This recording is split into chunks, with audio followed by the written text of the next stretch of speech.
நமது பிதாவாகிய கடவுளிடமிருந்தும் ஆண்டவராகிய இயேசு கிறிஸ்துவிடமிருந்தும் நம் அனைவருக்கும் கிருபையும் சமாதானமும் உண்டாவதாக. ஆமேன். ஆண்டவராகிய இயேசு கிறிஸ்து சிலுவையில் மொழிந்த 5ஆம் வார்த்தை பரிசுத்த யோவான் எழுதின சுவிசேஷம் 19ஆம் அதிகாரம் 28ஆம் வசனத்தில் அடங்கியிருக்கிறது. அதன் பின்பு எல்லாம் முடிந்தது என்று இயேசு அறிந்து வேத வாக்கியம் நிறைவேறும்படி தாகமாயிருக்கிறேன் என்றார். ஜெபம் செய்வோம். அன்பின் பிதாவே, பரிசுத்தமான புனித வெள்ளி ஆராதனையில் நீர் சிலுவையில் பேசிய 5ஆம் வார்த்தையை தியானிக்க நீர் தந்திருக்கிற நல்ல வாய்ப்புக்காக நன்றி செலுத்துகிறோம். இத்திருவசனங்கள் வழியாக எங்களுக்கு நீர் எதை உபதேசிக்க விரும்புகிறீரோ அது நீரே பரிசுத்த ஆவியானவரை கொண்டு அடியனை மறைத்து எங்கள் ஒவ்வொருவருக்கும் போதித்தருள வேண்டுமாய் இயேசுவின் வழியாய் ஜெபிக்கிறோம் நல்ல பிதாவே. ஆமேன். கிறிஸ்து இயேசுவுக்குள் அன்பாய் நேசிக்கப்பட்ட அன்புக்குரிய உடன் விசுவாசிகளே, ஆயுதங்கள் என்பது ஆக்கவும் செய்யும், அழிக்கவும் செய்யும். நமது வீட்டின் சமையல் அறையில் ஒரு கத்தி இருக்கிறது என்று சொன்னால் அது சமையல் அறைக்கு மிக அவசியமானது ஒரு பொருள். காய்கறிகளை வெட்டுவதற்கும் நமக்கு பிரியமான இறைச்சியை வெட்டுவதற்கும் சமைப்பதற்கும் கத்தியின் பயன்பாடு மிக முக்கியமானது. எனவே கத்தி வீட்டுக்குள் பயன்படும் போது ஆக்கத்திற்கு பயன்படுகிறது. அதே கத்திதான் ஒரு கொலையாளியின் கையில் கிடைக்குமானால் அது அழிப்பதற்கு பயன்படும். அழிப்பதற்கு ஒரு கத்தி, சமைப்பதற்கு ஒரு கத்தி அல்ல. ரெண்டும் ஒரே கத்தி தான். ஆக்கவும் அது பயன்படுத்தப்படும், அழிக்கவும் அது பயன்படுத்தப்படும். அதே போல் ஒரு துப்பாக்கி இருக்கிறது என்று சொன்னால் காவல்துறை அதிகாரியிடத்திலும் இராணுவ வீரரிடத்திலும் இருக்கிற துப்பாக்கி தேசத்தையும் தேசத்தின் மக்களையும் பாதுகாக்கும், காப்பாற்றும். ஆனால் அதே துப்பாக்கி ஒரு தீவிரவாதியின் கையில் கிடைக்குமானால் அநேகருடைய உயிரை அது அழிக்கும். ஆயுதங்கள் ஆக்கவும் செய்யும், அழிக்கவும் செய்யும். இந்த ஆயுதங்களை போன்ற இன்னொரு பேராயுதம் உண்டு. அந்த ஆயுதம் நம் உடலில் உண்டு. அந்த ஆயுதம் தான் நாவு. நாவு ஆக்கவும் செய்யும், அழிக்கவும் செய்யும். நாவிலிருந்துதான் நம்பிக்கை தரும் வார்த்தைகள் புறப்பட்டு வரும். நாவிலிருந்துதான் அன்பை பொழியும் வார்த்தைகள் வரும். நாவிலிருந்துதான் பாராட்டுக்கள் புறப்பட்டு வரும். நாவிலிருந்துதான் மகிழ்ச்சியான வார்த்தைகள் புறப்பட்டு வரும். நாவிலிருந்துதான் உறவுகளை ஒன்றிணைக்கிற வார்த்தைகள் புறப்பட்டு வரும். ஆனால் அதே நாவிலிருந்துதான் பகை வரும், வைராக்கியம் வரும், உள்ளத்தை காயப்படுத்துகிற வார்த்தைகள் வரும், நிந்திக்கிற வார்த்தைகள் வரும், வேதனைப்படுத்துகிற வார்த்தைகள் வரும், கண்ணீர் வர வைக்கிற வார்த்தைகள் வரும். ஒரே நாவு ஆக்கவும் பயன்படும், அழிக்கவும் பயன்படும். ஆண்டவராகிய இயேசு கிறிஸ்து கைது செய்யப்பட்ட பிறகு மத்தேயு சுவிசேஷம் 27ஆம் அதிகாரத்தில் நாம் வாசித்து பார்ப்போமானால் போர் சேவகர்கள் இயேசுவை அழைத்து கொண்டு போய் பரிகாசம் செய்தார்கள் என்று வேதம் சொல்கிறது. நாவு பயன்படுத்துகிற அழிக்கும் ஆயுதங்களில் ஒன்று பிறரை பரிகாசம் செய்வது. இயேசு கிறிஸ்துவை பரிகாசம் செய்தார்கள்.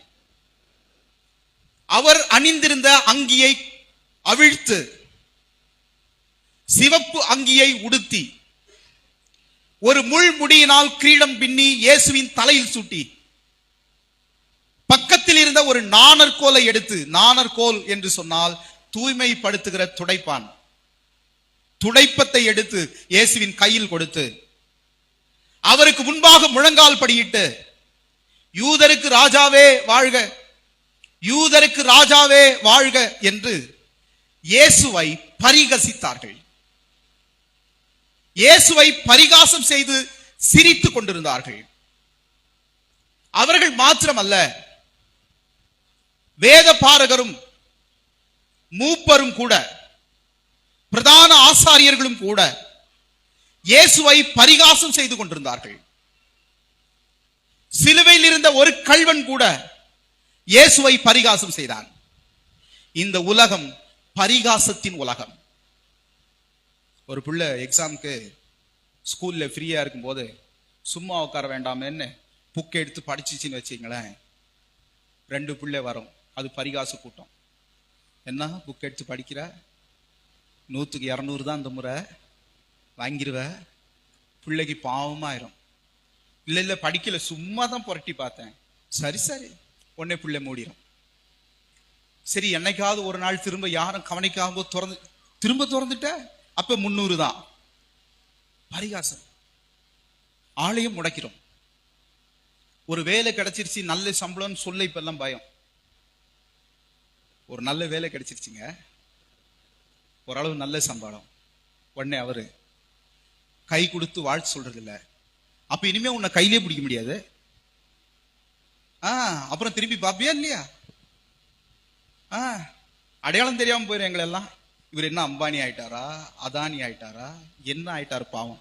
ஒரு வேலை கிடைச்சிச்சு, கையில கொஞ்சம் காசு கிடைச்சிச்சு, உடனே நம்ம அவர் என்ன காற்றிலா பறக்க போகிறார்? எப்படியாவது பரிகாசம் செய்யணும், அவ்வளவுதான். இந்த உலகத்தின் நோக்கம் நம்மை பரிகசிப்பது. வீட்டில் நடக்கலாம், வேலை செய்யும் இடங்களில் நடக்கலாம், நாம் வாழும் உறவுகளின் நடுவில் இது நடக்கலாம், நண்பர்கள் நம்மை பரிகசிக்கலாம். இயேசுவும் இதை தன் வாழ்க்கையில் அனுபவித்தவர். இந்த பரிகாசங்களுக்கெல்லாம் இயேசுவின் மறுமொழி என்ன?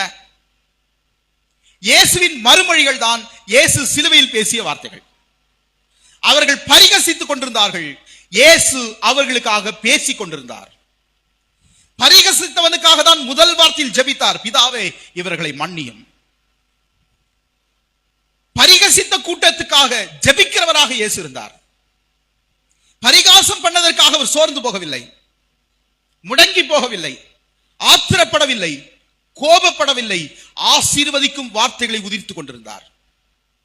இயேசு சிலுவையில் பேசிய 7 திருமொழிகளை நாம் தியானித்துக் கொண்டிருப்பதற்கு காரணம் என்னவென்றால், ஒவ்வொரு திருமொழியிலும் ஆசீர்வாதம் உண்டு, ஒவ்வொரு திருமொழியிலும் வாழ்வுக்கான வழிகாட்டுதல் உண்டு, ஒவ்வொரு திருமொழியிலும் நாம் கற்றுக்கொள்ள வேண்டிய பாடங்கள் உண்டு. உலகம் பரிகசித்தது, இயேசு பாடம் நடத்தி கொண்டிருந்தார். 6ஆம் வார்த்தை இயேசு நடத்திய மிகச்சிறந்த பாடம். 5ஆம் வார்த்தை இயேசு நடத்திய மிகச்சிறந்த பாடம். 5ஆம் வார்த்தையில் என்ன பாடம் இருக்கிறது? இயேசு தாகமாய் இருந்தது இயல்புதானே. நேற்று இரவு கைது செய்யப்பட்டார், இரவெல்லாம் அலைக்கழிக்கப்பட்டார். பிரதான ஆசாரியர்களின் விசாரணை, பிலாத்துவின் விசாரணை, ஏரோதுவின் விசாரணை, திரும்ப பிலாத்துவின் விசாரணை. இயேசு அலைக்கழிக்கப்பட்டார். இந்த அலைக்கழிக்கப்பட்ட நேரத்தில் அவர் அழைத்து கொண்டு போகப்பட்டவர் அல்ல, அடித்து இழுத்து கொண்டு போகப்பட்டவர். அடித்து இழுத்து கொண்டு போகப்பட்ட இயேசுவுக்கு எங்காவது ஒரு இடத்தில் ஒரு சொட்டு தண்ணீர் கொடுக்கப்பட்டதா என்று பார்த்தோமானால், எங்கேயும் இயேசுவுக்கு தண்ணீர் கொடுத்ததாக வேதத்தில் குறிப்புகள் இல்லை. பிரதான ஆசாரிகள் விசாரணையில் தண்ணீர் கொடுக்கப்படவில்லை, ஏரோதுவின் விசாரணையில் தண்ணீர் கொடுக்கப்படவில்லை, பிலாத்துவின் விசாரணையில் தண்ணீர் கொடுக்கப்படவில்லை. ஒரு குற்றவாளிக்கு யாரும் தண்ணீர் கொடுத்து உபசரிக்க மாட்டார்கள். அங்கே கடுமையாக இயேசு நடத்தப்பட்டார், அடிக்கப்பட்டார், துன்புறுத்தப்பட்டார், காயப்படுத்தப்பட்டார், துப்பப்பட்டார். இந்த எல்லா அலைக்கழிப்புகளும் முடிந்து துன்பம் முடிந்து விடவில்லை. சிலுவை சுமந்து கொண்டு நடக்க தொடங்கினார்.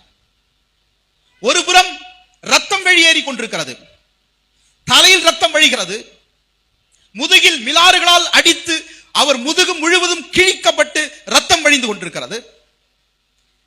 கரங்களில் ஆணிகள் அடிக்கப்பட்டு ரத்தம் வழிகிறது, கால்களில் ஆணிகள் அடிக்கப்பட்டு ரத்தம் வழிகிறது. அவர் உடலில் இருந்து ரத்தம் வெளியேறி கொண்டே இருக்கிறது. மலை ஏறும் போது சிலுவை தூக்கி நடந்தவருக்கு வியர்வையினால் தண்ணீர் வெளியேறியது. அவர் உடல் முழுக்க நீர் சத்து குறைந்து போனது, டீஹைட்ரேஷன், நீர் சத்து குறைபாடு இயேசுவுக்கு ஏற்பட்டிருக்கிறது. எனவே அவருக்கு தாகம் ஏற்பட்டதில் எந்த புதிய விஷயமும் இல்லை, அது இயல்பான ஒன்று. எனவே இயேசு தாகமாய் இருக்கிறேன் என்று சொன்னார். தாகமாய் இருக்கிறேன் என்று சொன்னவுடன் அங்கே இருந்த சேவர்களில் ஒருவன் ஒரு கடற்காளானை எடுத்து அங்கிருந்த காடியிலே தோய்த்து இயேசுக்கு நேராக நீட்டினார். அன்பானவர்களே, இந்த குறிப்பு வேதத்தில் வருகிற இடத்தில் எல்லாம் இது தெளிவாக பதிவு செய்யப்பட்டுள்ளது. அவன் கசப்பு கலந்த காடியை கொடுத்தான், அவன் தண்ணீர் கொடுக்கவில்லை. அன்பானவர்களே, அவன் தண்ணீர் கொடுக்காமல் கசப்பு கலந்த காடியை கொடுத்ததில் கூட அவனுக்குள் ஒரு நல்லெண்ணம் உண்டு. கொடுக்க வேண்டும் என்று ஓடினான், கடற்காளானை எடுத்து தோய்த்து கொடுக்கிறான். அந்த கசப்பு கலந்த காடி என்பது மதுவுக்கு சமம்.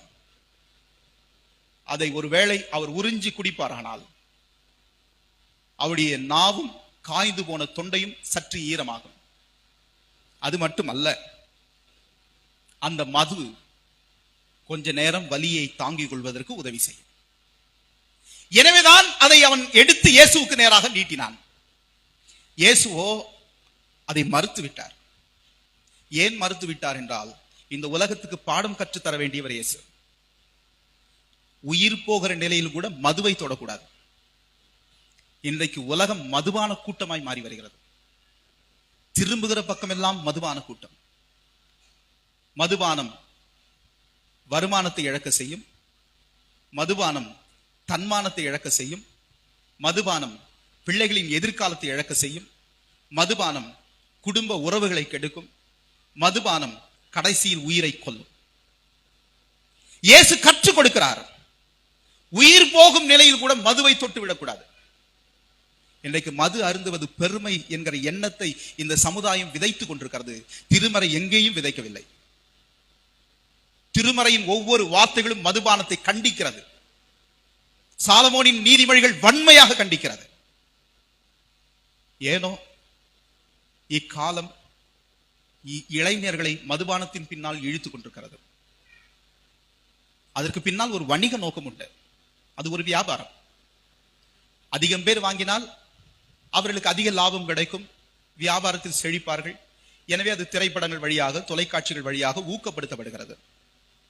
இயேசு கற்றுக் கொடுக்கிறார், நா வறண்டு போனாலும் தொண்டை காய்ந்து போனாலும் மதுவை தொடமாட்டார். தவிர்த்து விட்டார். இயேசுவின் ஊழிய காலம் முழுக்க அவர் எதை கேட்டாரோ அது அவருக்கு கிடைத்ததில்லை. சமாரிய பெண்ணிடத்திலே போய் நான் தாகமா இருக்கிறேன் என்றார். அந்த சகோதரி இயேசுவோடு பேசி பேசி தாகம் தீர்த்து கொண்டாள். இயேசுவின் தாகத்தை தீர்த்தாளா? இயேசுவும் கேட்கல, இந்தம்மா நீ பாட்டுக்கு போயிட்ட, நான் தண்ணி கேட்டேனே எனக்கு கொடுக்கலையே, இயேசு சொன்னாரா என்றால் சொல்லவில்லை. இயேசு எதை கேட்கிறாரோ அது அவர் கிடைக்கிறதில்லை. கிடைக்காததற்காக அவர் கவலைப்படுகிறவர் இல்லை. ஒரு முறை ஆண்டவருக்கு பசி, வழியோரத்தில் இருந்த அத்தி மரத்தில் கனிகளை தேடினார். ஒரு கனி கூட இல்லை. நம்மை ஆசீர்வாதத்தில் நிறைக்கிற கர்த்தருக்கு ஒரு கனி கூட கிடைக்கவில்லை. பசியோடே அங்கிருந்து கடந்து போனார். இயேசு எதை கேட்கிறாரோ அது அவருக்கு கிடைத்ததில்லை. சிலுவையில் தண்ணீர் கேட்டார், உயிர் போகிற நிலையில் தாகமா இருக்கிறேன் என்றார். அப்போதும் அவர் கேட்டது அவருக்கு கிடைக்கவில்லை. அவருக்கு எது கிடைக்காவிட்டாலும் நமக்கு எல்லாம் கிடைக்க வேண்டும் என்று விரும்புகிறவர். எனவேதான் தாகமா இருக்கிறேன் என்கிற வார்த்தையை சொல்கிறார். அவர் தன்னுடைய தாகத்தை தீர்த்துக் கொள்வதற்காக இந்த வார்த்தையை உதிர்க்கவில்லை. மாறாக நம் வாழ்வில் மாற்றம் வர வேண்டும் என்பதற்காக இந்த வார்த்தையை உதிக்கிறார். இயேசு இந்த உலகத்தில் வந்ததற்கு ஒரே நோக்கம் தான் உண்டு. அந்த நோக்கம் என்னவென்று சொன்னால், நாம் அத்தனை பேரும் இயேசுவின் சீஷர்களாக மாற வேண்டும். ஒருவன் என்னை பின்பற்றி வர விரும்பினால் தன்னைத்தான் வெறுத்து தன் சிலுவை எடுத்துக்கொண்டு என்னை பின்பற்றி வர கடவன். சீஷத்துவம். நீங்கள் உலகம் எங்கும் புறப்பட்டு போய் சகல ஜாதிகளையும் சீஷராக்குங்கள். இன்றைக்கு கிறிஸ்தவம் என்பது மெல்ல மெல்ல மதமாக வளர்ந்து நிற்கிறது. கிறிஸ்தவம் மதம் அல்ல, கிறிஸ்தவம் மார்க்கம். மார்க்கம் என்று சொன்னால் என்ன? ஒரு வழியில் பயணிப்பது. மார்க்கம் என்பது வழி, ஒரு வழியில் பயணிப்பது. அந்த வழி என்ன?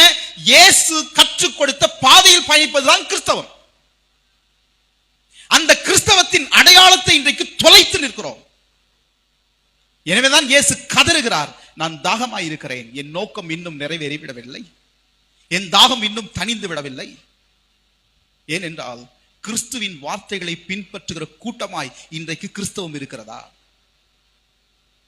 கில்பர்ட் ஆசீர்வாதம் என்பது என்னுடைய பெயர். அது கிறிஸ்தவத்தின் அடையாளம் அல்ல.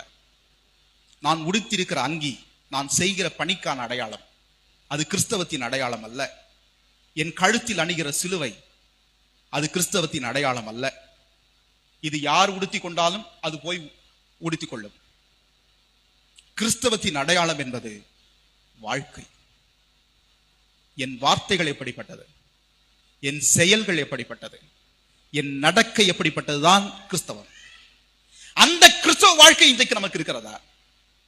இயேசு கிறிஸ்து பரத்துக்கு ஏறுவதற்கு முன்பு சீடர்களிடத்தில் சொன்னார், நீங்கள் எருசலேமிலும் யூதேயாவிலும் சமாரியாவிலும் பூமியின் கடைசி பரியந்தமும் எனக்கு சாட்சிகளாயிருப்பீர்கள் என்பதின் பொருள் என்ன? அப்போஸ்தலர் 1:8 சாட்சிகளாயிருப்பீர்கள் என்பது பொருள் என்ன? இயேசு நல்லவர் என்று சொல்லுவதில்லை, இயேசு நல்லவர் என்பதை என் வாழ்வில் பிரதிபலிப்பது. இயேசு அற்புதம் செய்கிறவர் என்பதை பிரசங்கிப்பதில்லை, இயேசுவின் அற்புதத்தை என் வாழ்வில் அனுபவித்து பிறரும் அனுபவிக்க உதவியாயிருப்பது. அதைதான் இந்த திருச்சபையை ஸ்தாபித்த கார்ல் கஸ்டவ் தியோடர் நேத்தர் செய்தார். ஜெர்மானியில் பிறந்தவன், வெள்ளை நிறத்தவன், குளிர் பிரதேசத்தில் வாழ்ந்தவன், வெப்ப தேசத்திற்கு வந்தான், குடிசையில் வாழ்ந்தான். சுவிசேஷம் சொல்வதற்கு வேதாகமத்தை எடுத்துக்கொண்டு போனான். சுவிசேஷத்தை சொல்லுகிற ஊர்களில் கிருஷ்ணகிரி முழுக்க அவர் ஊழியம் செய்த காலத்தில் பிளேக் நோய் பரவியது. பிளேக் நோய் வந்தவர்களை அப்படியே துணிகளில் சுற்றி குப்பைகளில் வீசி எறிந்தார்கள்.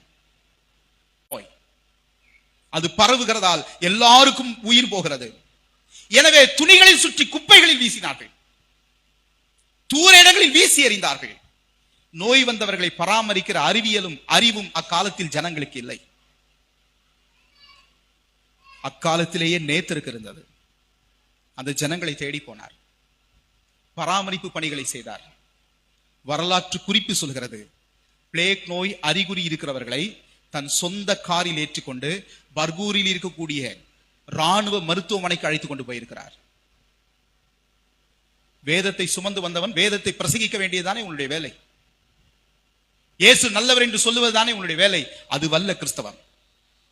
இயேசு நல்லவர் என்பதை என் வாழ்விலும் என் செயலிலும் காட்டுவது. கடைசியில் பிளேக் நோய் அவருக்கு வந்தது. பிளேக் நோய் வந்ததும் அவர் செய்த முதல் வேலை, அவரே சவக்குழி வெட்டினார், அவரே சவப்பெட்டி செய்தார், ஆயத்தப்படுத்திக் கொண்டார் தன் மரணத்தை. ஒரு தனி அறையில் கதவுகளை அடைத்துக் கொண்டார், ஜன்னல்களை அடைத்துக் கொண்டார். விசுவாசிகள் ஜெபிக்க வந்தால் தூரத்தில் வேண்டும். ஜன்னலிலே ஜெபித்து ஜன்னலிலே ஆசி வைத்து ஜன்னலிலேயே அனுப்பி வைப்பார். ஜனங்கள் அவரை பார்க்க ஓடோடி வருவார்கள். வலை அடித்தார், ஜனங்கள் நெருங்கி வந்துவிடக் கூடாது என்பதற்காக. கடைசியாக தன் மரணத்தை அறிந்து கொண்டார். சவப்பெட்டியில் ஏறி படுத்துக் கொண்டார். சுற்றி இருக்கிற தன் பணியாளர்களுக்கு சொன்னார், நான் வயலின் வாசித்துக் கொண்டே இருப்பேன், வயலின் சத்தம் நின்றால் மண்ணை போட்டு மூடுங்கள். வயலின் சத்தம் நின்றது, மண்ணை போட்டு மூடிவிட்டோம். அந்த கோதுமை மணி நிலத்தில் விழுந்து செத்ததால் தான் இன்றைக்கு ஆயர் நான். கல்வி கற்றிருக்கிறவன் நான், உங்களுக்கு முன்னால் நிற்கிற அருகதை பெற்ற நான். அந்த கோதுமை மணி நிலத்தில் விழுந்து செத்ததால் தான் இந்த ஆலயம் இருக்கிறது. அந்த கோதுமை மணி நிலத்தில் விழுந்து செத்ததால் தான் இன்றைக்கு 2 லட்சம் விசுவாசிகள் இந்திய சுவிசேஷ லுத்தரன் திருச்சபையில் இருக்கிறார்கள். கார்ல் கஸ்டவ் தியோடர் நேத்தர் நமது முதல் மிஷனரி, ஜெர்மானிய தலைவன். அவன் பெயர் கிறிஸ்தவன் அல்ல, வாழ்க்கை கிறிஸ்தவன். அந்த தாகம் இயேசு இன்றைக்கும் இருக்கிறது. என்னை பின்பற்றுகிறீர்களா? என்னை பின்பற்றுகிறீர்களா? உங்களை காணுகிற உலகம் உங்களில் என்னை காணுகிறதா? உங்கள் வார்த்தைகளில் என்னை காணுகிறதா? உங்கள் செயல்பாடுகளில் என்னை காணுகிறதா? உங்கள் நடவடிக்கைகளில் என்னை காணுகிறதா? அப்படி காணாவிட்டால் இயேசு சொல்லுகிறார், விருப்பம் இருந்தால் மட்டும் பின்பற்றுங்கள், இல்லை என்றால் வெளியேறுங்கள் என்றார். ஏனென்றால் இது அழைப்பு, கட்டாயமான திணிப்பு அல்ல, இது அழைப்பு. இந்த அழைப்புக்கு செவி கொடுத்தால் இப்படித்தான் வாழ வேண்டும். இப்படி வாழ முடியவில்லை என்றால் இந்த அழைப்பு தேவையில்லை என்று சொன்னவர் இயேசு. என்னை பின்பற்றி வர விரும்பினால் என்றுதான் இயேசு சொன்னார். உங்களுக்கு விருப்பம் இருந்தால் பின்பற்றலாம். அதன் பலன் உண்டு. நம் வாழ்வு முழுக்க பார்த்துக் கொள்வார். 1000 தலைமுறை மட்டும் ஆசீர்வதிப்பார். உன்னை தொடுகிறவனின் கண்மணியை தொடுகிறான் என்கிற பாக்கியத்தை கொண்டு வந்து சேர்ப்பார். கிறிஸ்துவை பின்பற்றிய எவரும் இந்த உலகத்தில் வெட்கப்பட்டு போய்விடவில்லை. கிறிஸ்தவர்களை திட்டுகிறவர்கள் உண்டு, கிறிஸ்தவ ஆலயங்களை எரிக்க பாய்ந்தவர்கள் உண்டு, கிறிஸ்தவர்கள் மீது எதிரான வைராக்கியம் கொண்டவர்கள் உண்டு. ஆனால் அவர்களும் அன்னை தெரசாவை மதிக்கிறார்கள். ஏனென்றால் அவர்கள் கிறிஸ்தவராய் வாழ்ந்தவர். அந்த வாழ்க்கையின் தாகம் இயேசுவுக்கு இருக்கிறது. அந்த தாகத்தை தீர்க்க கர்த்தர் நம்மை அழைத்திருக்கிறார். ஒருமுறை நம் இருதயத்தை புடமிட்டு பார்ப்போம். இந்த அழைப்புக்கு நான் செவி கொடுத்திருக்கிறேனா? அவர் தாகத்தை தீர்ப்பதில் என் பங்கு என்ன என்பதை ஆராய்ந்து அறிந்து கொண்டு அவர் தாகத்தை தீர்க்க நம் வாழ்வை அர்ப்பணித்து தொடர்ந்து பயணிக்க தூய ஆவியானவர் நம்மை வழிநடத்தி காப்பாராக. ஆமென். எல்லாத்துக்கும் மேலான தெய்வீக சமாதானம் நம்முடைய இருதயங்களையும் சிந்தைகளையும் கிறிஸ்து இயேசுக்குள் காத்துக்கொள்வதாக. ஆமென்.